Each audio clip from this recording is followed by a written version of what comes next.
साथियों, आज का भारत 2047 तक विकसित भारत बनाने के लक्ष्य को लेकर आगे बढ़ रहा है।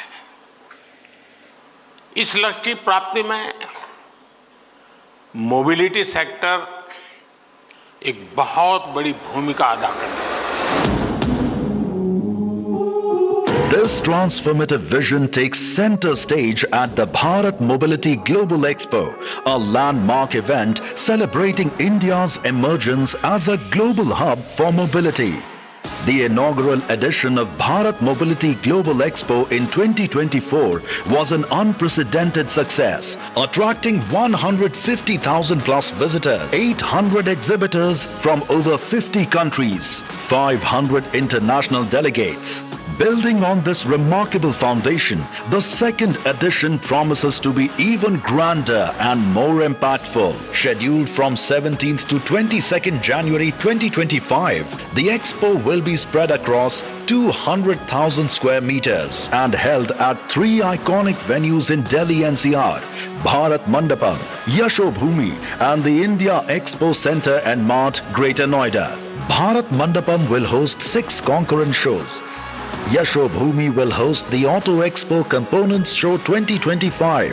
India Expo Center and Mart will host 2 shows. Highlights of Bharat Mobility Global Expo 2025. 1,500 plus Indian and international exhibitors, 500,000 visitors, 9 concurrent shows and pavilions, 20 plus specialized conferences, networking events, buyer-seller meets and a showcase of India's unmatched capabilities in automotive and mobility innovation. The expo covers the entire spectrum of the mobility ecosystem, including automobiles, auto components, e-mobility ecosystem, software and electronics, batteries, tires and construction equipment, steel, technology and startups, urban and micro-mobility, state and country pavilions, research organizations. The expo aims to enhance the quality of life for all Indians, drive commerce and create opportunities, and ensure inclusivity in India's development journey. Be a part of India's mobility revolution, a unique opportunity to connect with entire value chain of Indian mobility ecosystem.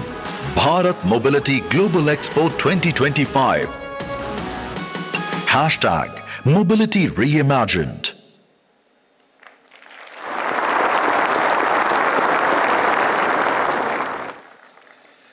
आप सभी को इस अद्वितीय Bharat mobility global expo 2025 के शुभारंभ की बहुत बहुत बधाई। देवी सज्जनों, माननीय प्रधानमंत्री श्री नरेंद्र मोदी जी के नेतृत्व में बीते लगभग 10 वर्षों में देश के हर क्षेत्र में अभूतपूर्व प्रगति हुई है। देश में इंफ्रास्ट्रक्चर के क्षेत्र में काम की स्पीड और स्केल दोनों ही अद्वितीय हैं। पीएम गति शक्ति ने देश में मोबिलिटी को नई सोच, नई गति दी है। माननीय प्रधानमंत्री महोदय के सस्टेनेबल डेवलपमेंट के विजन ने देश को क्लीन और ग्रीन मोबिलिटी की अवधारणा दी है। नेशनल ग्रीन हाइड्रोजन मिशन इसी दिशा में लिया गया एक महत्वपूर्ण कदम है। देवी सज्जनों, आइए आप सबके करतल ध्वनि के साथ देश के ऐसे यशस्वी प्रधानमंत्री श्री नरेंद्र मोदी जी से निवेदन करें, उनके संबोधन के लिए, उनके मार्गदर्शन के लिए।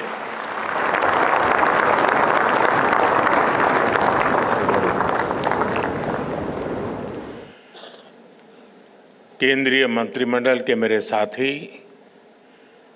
श्रीमान नितिन गडकरी जी, जीतन राम मांझी जी, मनोहर लाल जी,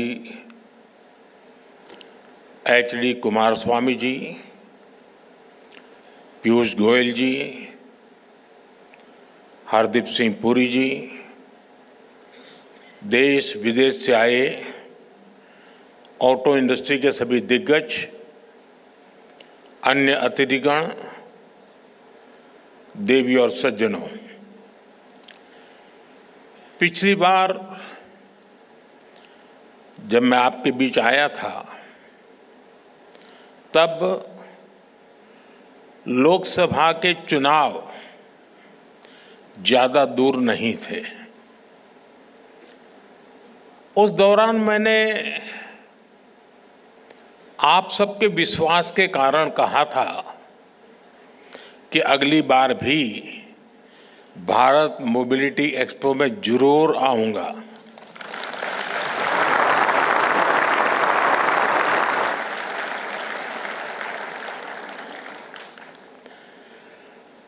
देश ने तीसरी बार हमें आशीर्वाद दिया। आप सभी ने एक बार फिर मुझे यहां बुलाया। मैं आप सबका आभार व्यक्त करता हूं। साथियों, मुझे खुशी है कि इस वर्ष भारत मोबिलिटी एक्सपो का दायरा काफी बढ़ गया है। पिछले साल 800 से ज्यादा एग्जीबिटर्स ने हिस्सा लिया। 1.5 लाख से ज्यादा लोगों ने विजिट किया। इस बार भारत मंडपम के साथ साथ द्वारका के अशोभूमि और ग्रेटर नोएडा के इंडिया एक्सपो सेंटर में भी ये एक्सपो चल रहा है। आने वाले 5-6 दिनों में बहुत बड़ी संख्या में लोग यहां आएंगे। अनेक नई गाड़ियां भी यहां लॉन्च होने वाली हैं। ये दिखाता है कि भारत में मोबिलिटी के फ्यूचर को लेकर कितनी पॉजिटिविटी है। यहां कुछ एग्जीबिशंस में विजिट करने, उन्हें देखने का अवसर अभी मुझे मिला। भारत की ऑटोमोटिव इंडस्ट्री फैंटास्टिक भी है और फ्यूचर रेडी भी है। मैं आप सभी को अपनी बहुत बहुत शुभकामनाएं देता हूं। साथियों, भारत के ऑटो सेक्टर के इतने बड़े आयोजन में मैं आज रतन टाटा जी और ओसामू सुजुकी जी को भी याद करूंगा।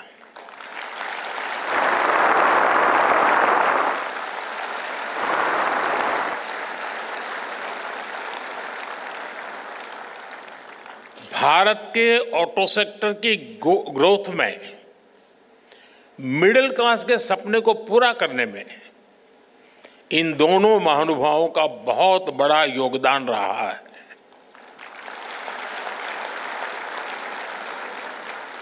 मुझे भरोसा है कि रतन टाटा जी और ओसामा सुजुकी जी की लेगेसी भारत के पूरे मोबिलिटी सेक्टर को इंस्पायर करती रहेगी।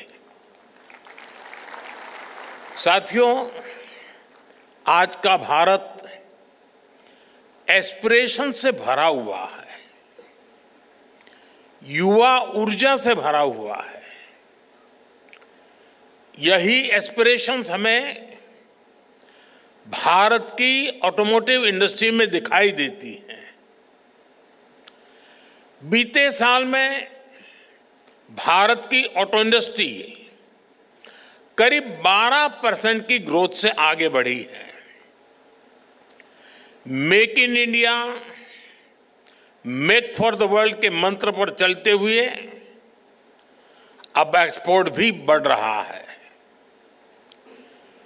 इतनी तो दुनिया के कई देशों की पॉपुलेशन नहीं है जितनी हर साल भारत में गाड़ियां बिक रही हैं।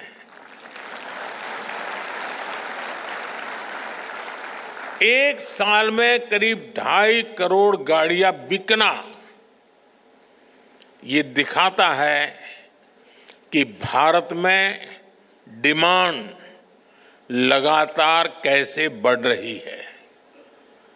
ये दिखाता है कि जब मोबिलिटी के फ्यूचर की बात आती है तो भारत को क्यों इतनी उम्मीदों के साथ देखा जा रहा है। साथियों, भारत आज दुनिया की 5वीं बड़ी इकोनॉमी है और पैसेंजर व्हीकल मार्केट के रूप में देखें तो हम दुनिया में नंबर 3 पर है। आप कल्पना कीजिए कि जब भारत दुनिया की टॉप 3 इकोनॉमी में शामिल होगा, तब हमारा ऑटो मार्केट कहां होगा। विकसित भारत की यात्रा मोबिलिटी सेक्टर के भी अभूतपूर्व ट्रांसफॉर्मेशन की कई गुना विस्तार की यात्रा होने वाली है।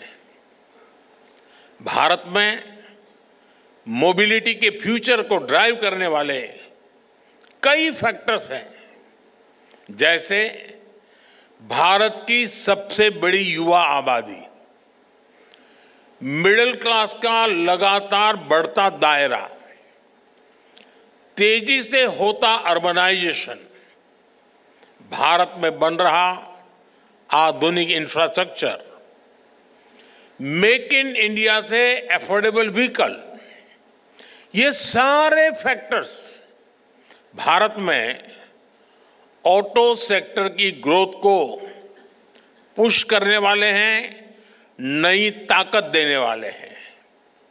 साथियों, ऑटो इंडस्ट्री के विकास के लिए नीड और एस्पिरेशंस, ये दोनों बहुत जरूरी होते हैं। और सद्भाग्य से भारत में आज ये दोनों वाइब्रेंट है। आने वाले कई दशकों तक भारत दुनिया का सबसे युवा देश रहने वाला है। यही युवा आपका सबसे बड़ा कस्टमर है। इतना बड़ा युवा वर्ग कितनी बड़ी डिमांड क्रिएट करेगा, इसका अनुमान आप भली भांति लगा सकते हैं। आपका एक और बड़ा कस्टमर भारत का मिडिल क्लास है। बीते 10 वर्षों में 25 करोड़ भारतीय गरीबी से बाहर निकले हैं। ये न्यू मिडिल क्लास अपना पहला व्हीकल ले रहा है। जैसे जैसे तरक्की होगी, ये अपने व्हीकल को भी अपग्रेड करेंगे और इसका बेनिफिट ऑटो सेक्टर को मिलना पक्का है। साथियों, कभी भारत में गाड़ियां न खरीदने का एक कारण अच्छी सड़कों, चौड़ी सड़कों का अभाव भी था। अब ये स्थिति भी बदल रही है। ईज ऑफ ट्रेवल आज भारत की बड़ी प्राथमिकता है। पिछले वर्ष के बजट में इंफ्रास्ट्रक्चर के निर्माण के लिए 11 लाख करोड़ रुपए से अधिक रखे गए थे। आज भारत में मल्टी लेन हाईवे का, एक्सप्रेसवे का जाल बिछ रहा है। पीएम गति शक्ति नेशनल मास्टर प्लान से मल्टीमोडल कनेक्टिविटी को गति मिल रही है। इससे लॉजिस्टिक कॉस्ट कम हो रही है। नेशनल लॉजिस्टिक पॉलिसी की वजह से भारत दुनिया में सबसे कॉम्पिटिटिव लॉजिस्टिक कॉस्ट वाला देश होने वाला है। इन सारे प्रयासों की वजह से ऑटो इंडस्ट्री के लिए संभावनाओं के अनेक नए द्वार खुल रहे हैं। देश में गाड़ियों की डिमांड बढ़ने के पीछे भी ये भी एक बड़ी वजह रही है। साथियों, आज अच्छे इंफ्रास्ट्रक्चर के साथ साथ नई टेक्नोलॉजी को भी इंटीग्रेट किया जा रहा है। फास्टैग से भारत में ड्राइविंग एक्सपीरियंस काफी आसान हुआ है। नेशनल कॉमन मोबिलिटी कार्ड से भारत में सीमलेस ट्रैवल के प्रयासों को और बल मिल रहा है। अब हम स्मार्ट मोबिलिटी की तरफ बढ़ रहे हैं। कनेक्टेड व्हीकल्स, ऑटोनोमस ड्राइविंग की दिशा में भी भारत तेजी से काम कर रहा है। साथियों, भारत में ऑटो इंडस्ट्री के विकास की संभावनाओं में मेक इन इंडिया की मजबूती का भी बड़ा रोल है। मेक इन इंडिया अभियान को पीएलआई स्कीम से नई गति मिली है। पीएलआई स्कीम ने 2.25 लाख करोड़ रुपए से अधिक की सेल में मदद की है। इस स्कीम से ही इस सेक्टर में 1.5 लाख से ज्यादा डायरेक्ट जॉब क्रिएट हुए हैं। आप जानते हैं, आप अपने सेक्टर में तो जॉब्स क्रिएट करते ही हैं, इसका दूसरे सेक्टर्स में भी मल्टीप्लायर इफेक्ट होता है। बड़ी संख्या में ऑटो पार्ट्स हमारा एमएसएमई सेक्टर बनाता है। जब ऑटो सेक्टर बढ़ता है तो एमएसएमईज, लॉजिस्टिक्स, टूर और ट्रांसपोर्ट, इन सभी सेक्टर में भी नई जॉब्स अपने आप बढ़ने लग जाती है। साथियों, भारत सरकार ऑटो सेक्टर को हर लेवल पर सपोर्ट दे रही है। बीते 1 दशक में इस इंडस्ट्री में एफडीआई, टेक्नोलॉजी ट्रांसफर और ग्लोबल पार्टनरशिप के नए रास्ते बनाए गए हैं। पिछले 4 सालों में इस सेक्टर में $36 बिलियन से ज्यादा का फॉरेन डायरेक्ट इन्वेस्टमेंट आया है।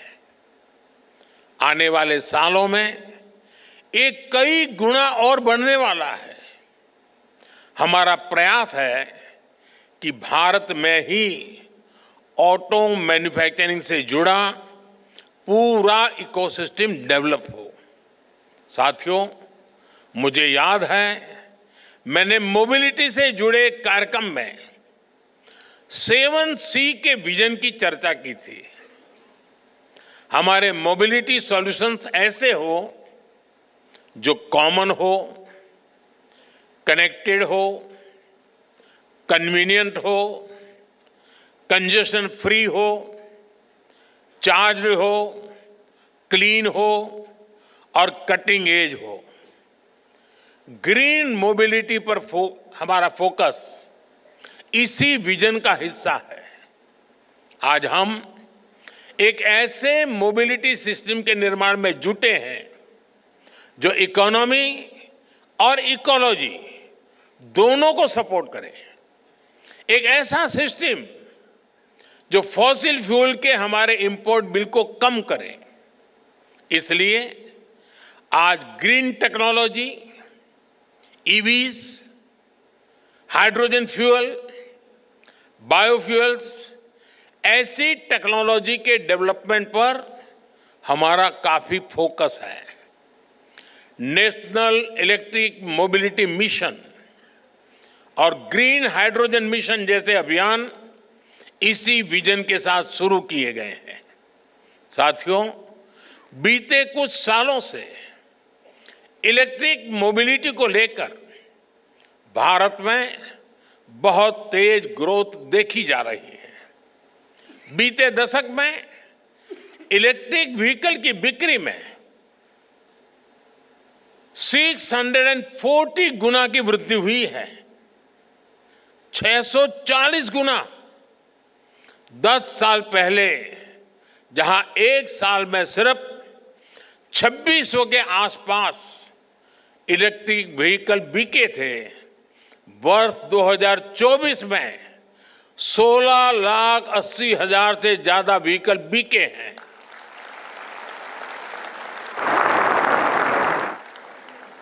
यानी 10 साल पहले जितने इलेक्ट्रिकल व्हीकल पूरे साल में बिकते थे, आज उससे भी 2 गुने इलेक्ट्रिक व्हीकल सिर्फ एक दिन में बिक रहे हैं। अनुमान है कि इस दशक के अंत तक भारत में इलेक्ट्रिक व्हीकल्स की संख्या 8 गुना तक बढ़ सकती है। ये दिखाता है कि इस सेगमेंट में आपके लिए कितनी ज्यादा संभावनाएं बढ़ रही है।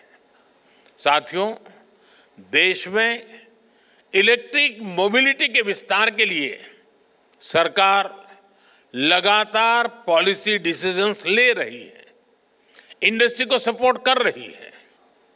5 साल पहले फेम 2 स्कीम शुरू की गई थी। इसके तहत 8,000 करोड़ रुपए से भी अधिक का इंसेंटिव दिया गया है। इस राशि से इलेक्ट्रिक व्हीकल खरीदने में सब्सिडी दी गई, चार्जिंग इंफ्रास्ट्रक्चर का निर्माण किया गया। इससे 16 लाख से अधिक ईवीज को सपोर्ट मिला, जिनमें से 5,000 से अधिक तो इलेक्ट्रिक बसें हैं। यहां दिल्ली में भी भारत सरकार द्वारा दी गई 1200 से अधिक इलेक्ट्रिक बसें चल रही हैं। अपने तीसरे टर्म में हम पीएम ई ड्राइव स्कीम लेकर आए हैं। इसके तहत 2 व्हीलर, 3 व्हीलर, ई एम्बुलेंस, ई ट्रक ऐसे करीब 28 लाख ईवीज खरीदने के लिए मदद दी जाएगी। करीब 14,000 इलेक्ट्रिक बसें भी खरीदी जाएगी। देश भर में अलग अलग वाहनों के लिए 70,000 से अधिक फास्ट चार्जर लगाए जाएंगे। तीसरे टर्म में ही पीएम ई बस सेवा भी शुरू की गई है। इसके तहत देश के छोटे शहरों में करीब 38,000 ई बसें चलाने के लिए केंद्र सरकार मदद देगी। सरकार ईवी मैन्युफैक्चरिंग के लिए इंडस्ट्री को लगातार सपोर्ट कर रही है। ईवी कार मैन्युफैक्चरिंग में जो ग्लोबल इन्वेस्टर भारत आना चाहते हैं, उसके लिए भी रास्ते बनाए गए हैं। भारत में क्वालिटी ईवी मैन्युफैक्चरिंग इकोसिस्टम के विस्तार में, वैल्यू चेन के निर्माण में मदद मिलेगी।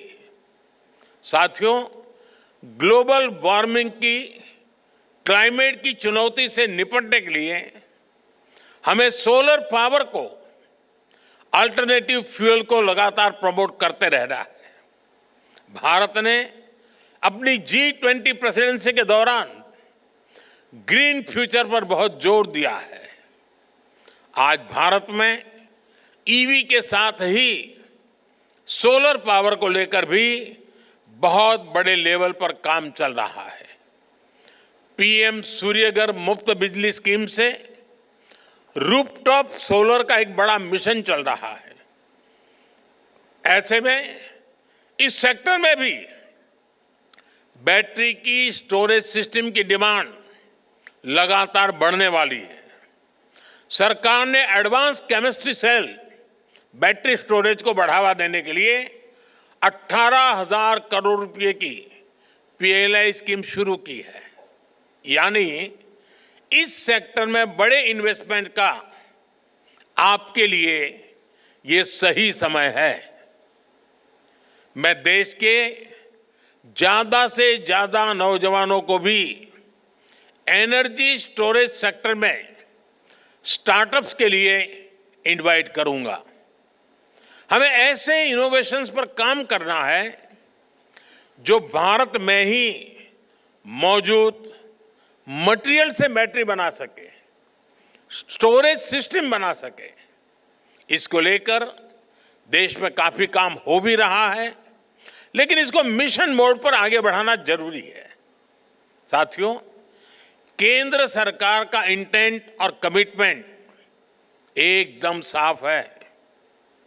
चाहे नई पॉलिसी बनानी हो या फिर रिफॉर्म्स करने हो, हमारे प्रयास लगातार जारी है। अब आपको इन्हें आगे बढ़ाना है, इनका फायदा उठाना है। अब जैसे व्हीकल स्क्रैपिंग पॉलिसी है, जितने भी मैन्युफैक्चरर्स हैं, आप सभी से मेरा आग्रह है कि इस पॉलिसी का लाभ उठाएं। आप अपनी कंपनी में भी अपनी भी एक इंसेंटिव स्कीम लेकर आ सकते हैं। इससे ज्यादा से ज्यादा लोग अपनी पुरानी गाड़ियां लेकर स्क्रैप करने के लिए आगे आएंगे। ये मोटिवेशन बहुत जरूरी है। ये देश के एनवायरनमेंट के लिए भी आपकी तरफ से बहुत बड़ी सर्विस होगी। साथियों, ऑटोमोटिव इंडस्ट्री इनोवेशन ड्रिवन है, टेक्नोलॉजी ड्रिवन है। इनोवेशन हो, टेक हो, स्किल हो या फिर डिमांड, आने वाला समय ईस्ट का है, एशिया का है, भारत का है।